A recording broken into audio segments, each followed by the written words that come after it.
मैंने अचानक देखा कि मेरा भाई जो 20 साल से अपने बाएं पैर पर लंगड़ाता था, वो आज अपने दाएं पैर पर लंगड़ा रहा था। मैं पूरी तरह कंफ्यूज था, इसलिए मैं उससे इसके बारे में पूछे बिना नहीं रह सका। मेरे भाई ने अपने पैरों की तरफ देखा, कुछ सेकंड के लिए रुका और जल्दी से समझाया कि मुझे चीजें दिख रही हैं। फिर वो जल्दी से अपने बाएं पैर पर लंगड़ाने लगा। मैं बहुत कंफ्यूज था, लेकिन मैंने उससे सवाल नहीं किए। इसके बजाय मैंने अपना सिर नीचे किया और अपने नूडल्स खाता रहा। लेकिन जब रात हुई तो मेरा भाई, जो रात में कभी बाहर नहीं जाता था, चुपके से घर से निकल गया।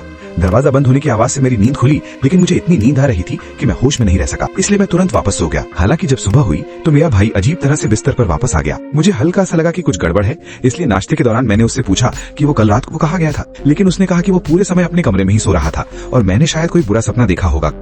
मुझे विश्वास नहीं हुआ, लेकिन मुझे यकीन था कि मैंने अपनी आंखों से देखा था। ये सच जानने के लिए कि वो कमरे में नहीं था, उस रात मैंने अपने कमरे में पढ़ने का नाटक किया। ये कंफर्म करने के बाद कि मेरा भाई सोने की तैयारी कर रहा है, मुझे डेस्क पर लेटकर सो जाने में काफी सेफ महसूस हुआ। लेकिन आधी रात को मेरा भाई अचानक मेरे पीछे आ खड़ा हुआ। मैंने देखा कि उसने डेस्क पर रखी मैकेनिकल पेंसिल उठाई। उसकी आंखों में गुस्से की भावना थी। फिर उसने उसे बार बार मेरी आंखों के पास जोर जोर से दबाया।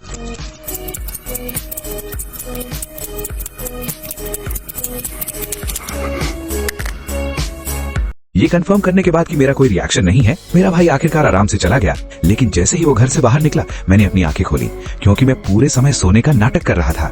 फिर मैं भी घर से निकल गया और चुपके से पूरे रास्ते अपने भाई का पीछा करता रहा। खुशकिस्मती से उसे पता नहीं चला, लेकिन जब मेरे भाई ने चेक किया कि कोई आसपास नहीं है, तो उसने अचानक अपने पैर ठीक किए और आराम से चलने लगा। जो मैंने देखा, मैं उससे हैरान रह गया। ये देखकर कि मेरे भाई के पैर पूरी तरह ठीक हो गए थे, मुझे एहसास हुआ कि उसके पीछे कोई गहरा राज जरूर होगा जिसे कोई नहीं जान सकता।